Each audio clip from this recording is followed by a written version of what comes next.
Let's learn to make kadalakari from my Periyamma. Brown കടല കുക്കറിലിട്ടിട്ട് അതില് പിന്നെ സവാള, പച്ചമുളക്, ഇഞ്ചി, വെളുത്തുള്ളി, കറിവേപ്പില, പച്ചമുളക്, പിന്നെ ഉപ്പ്, വെള്ളം ഒഴിച്ചിട്ട് വേവിക്കണം. ഒരു 6 വിസിൽ വരുന്നവരെ വേവിക്കണം.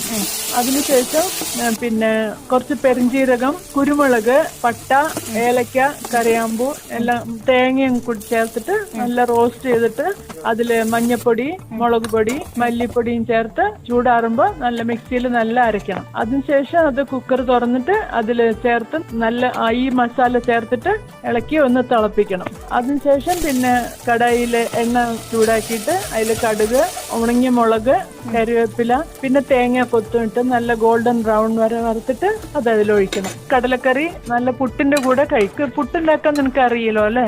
தெரியும். Okay bye.